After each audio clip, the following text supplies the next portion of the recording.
এই ভিতৰুৱা অঞ্চলত মোৰ ভাষণটো শুনিলে নহয়, কোন মিডিয়ামত দিলোঁ, অসমীয়া মাধ্যমত দিলোঁ নে আমাৰ এই অঞ্চলবোৰত ক'ৰবাত বাংলা মাধ্যমৰ স্কুল আছেনে? নাই। মুখ্যমন্ত্ৰী আচল কথা হ'ল কি, জুবিন গাৰ্গৰ মৃত্যুৰ পিছত মই এটা কথা কৈছিলোঁ আগতে, ৰিপিট নকৰোঁ আৰু, কোনে মাৰিছে, কি কৰিছে, কোন জড়িত, কৈছিলোঁ আগতে। মোৰ সন্দেহ কাৰ প্ৰতি, মোৰ আঙুলি কাৰ ফালে যায়, মই ৰিপিট নকৰোঁ। কিন্তু জুবিন গাৰ্গৰ মৃত্যুৰ পিছত গোটেই ঢৌটো বিজেপিৰ বিৰুদ্ধে গৈ আছে এতিয়া। গতিকে মুখ্যমন্ত্ৰীয়ে জানে যে তেওঁ শাসনৰ গাদীৰ পৰা গ'লে তেওঁ জেলত থাকিব লাগিব, নাইবা তেওঁ পলাব। সেইকাৰণে তেওঁ অলপ আবুল তাবুল বকি আছে। কিন্তু পাগলে নাকয় কি, ছাগলে নাখায় কি, আপোনালোকে গুৰুত্ব নিদিব। মুখ্যমন্ত্ৰীয়ে যি বকে বকি থাকক, আমি আমাৰ কাম কৰিম। আমি অসম মাতৃৰ শ্ৰদ্ধা কৰোঁ, অসম মাতৃৰ সেৱাৰে কাম কৰিম। অসমীয়া মোৰ মাতৃভাষা, জীৱনে মৰণে অসমীয়া মোৰ মাতৃভাষা। মিঞা সমাজে এইটো সৰুগত কৰি নিজৰ কৰ্তব্য পালন কৰক। এই ভিতৰুৱা অঞ্চলত মোৰ ভাষণটো শুনিলে নহয়, কোন মিডিয়ামত দিলোঁ, অসমীয়া মাধ্যমত দিলোঁ নে আমাৰ এই অঞ্চলবোৰত ক'ৰবাত বাংলা মাধ্যমৰ স্কুল আছেনে? নাই। মুখ্যমন্ত্ৰী আচল কথা হ'ল কি, জুবিন গাৰ্গৰ মৃত্যুৰ পিছত মই এটা কথা কৈছিলোঁ আগতে, ৰিপিট নকৰোঁ আৰু, কোনে মাৰিছে, কি কৰিছে, কোন জড়িত, কৈছিলোঁ আগতে। মোৰ সন্দেহ কাৰ প্ৰতি, মোৰ আঙুলি কাৰ ফালে যায়, মই ৰিপিট নকৰোঁ।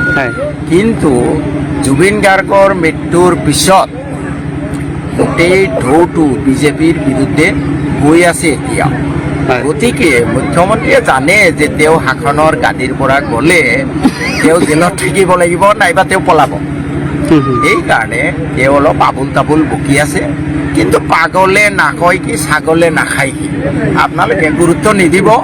মুখ্যমন্ত্ৰীয়ে যি বকে বকি থাকক, আমি আমাৰ কাম কৰিম। আমি অসম মাতৃৰ শ্ৰদ্ধা কৰোঁ, অসম মাতৃৰ সেৱাৰে কাম কৰিম।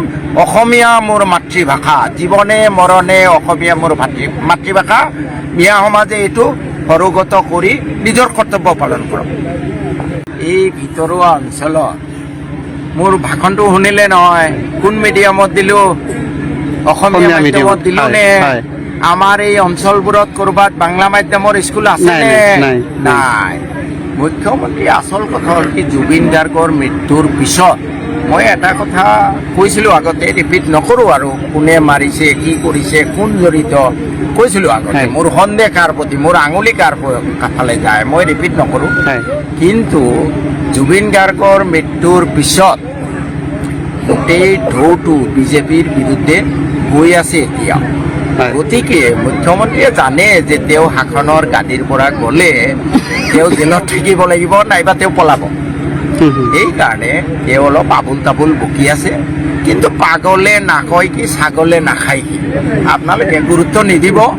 মুখ্যমন্ত্ৰীয়ে যি বকে বকি থাকক, আমি আমাৰ কাম কৰিম। আমি অসম মাতৃৰ শ্ৰদ্ধা কৰোঁ, অসম মাতৃৰ সেৱাৰে কাম কৰিম। অসমীয়া মোৰ মাতৃভাষা, জীৱনে মৰণে অসমীয়া মোৰ মাতৃভাষা। মিঞা সমাজে এইটো সৰুগত কৰি নিজৰ কৰ্তব্য পালন কৰক।